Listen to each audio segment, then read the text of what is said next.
Welcome back to the World Series here at the Rio Casino. I'm joined by the winner of Event 15, Sean Swingruber, who just received his bracelet for taking down the 10K heads up. Sean, how did it feel to finally get your hands on that piece of glorious jewelry? Indescribable, especially to win such a prestigious event. The 10K heads up is really tough. The field is always stacked. As someone that doesn't play a lot of tournaments, it's kind of the only tournament I think I could have an edge in. And I felt confident and played well and ran well, and here I am.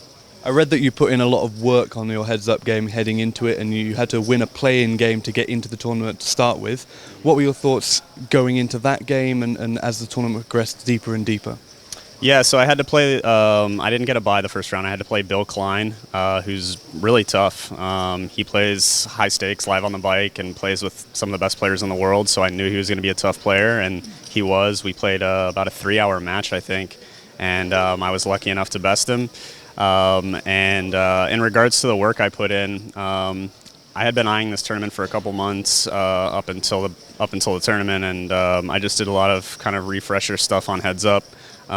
Since I don't play as much online as I used to, and just tried to get my game as top notch as I could before the tournament started. No doubt look back at some of the PokerNews updates. You had a day off and then you came back for the semi-finals. What did you do on your day off? Day off, I went to Chinatown, I went to a spa, got a massage, relaxed, and just tried to clear my head. Went back to my Airbnb that I have here in Vegas, and same thing, just tried to kind of zen out, not think about poker, nothing poker related, just try to get the mind right.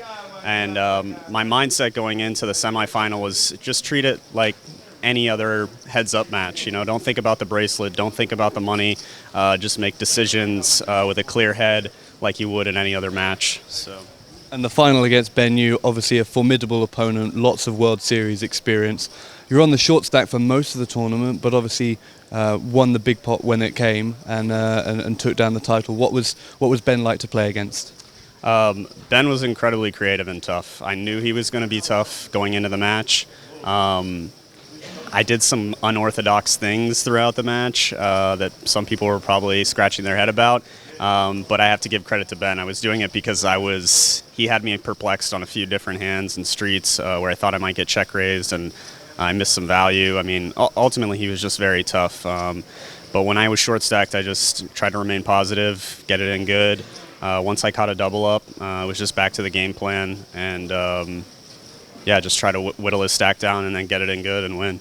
You said afterwards that you were already looking forward to next year, but there's plenty more poker to be played before the next series. I understand you're playing the online PLO event this evening. Yeah. How does that go? Go from heads up to sat in your room or sat by the pool with the laptop? What's your game plan? Well, that's the beautiful thing about the World Series of Poker, right? I just banked a bracelet, and tonight, I'll hang out at my Airbnb, relax. I get to play some online. Who knows? Maybe win a second bracelet. But that's the plan, just keep on grinding. I'm here for the series, and the objective was to win a bracelet. Now the objective is to win 2 bracelets. Well, fingers crossed there'll be many more trips to the spa before other final tables. Thank you very much. Congratulations and best of luck for the rest of the series. Thank you so much. Appreciate it.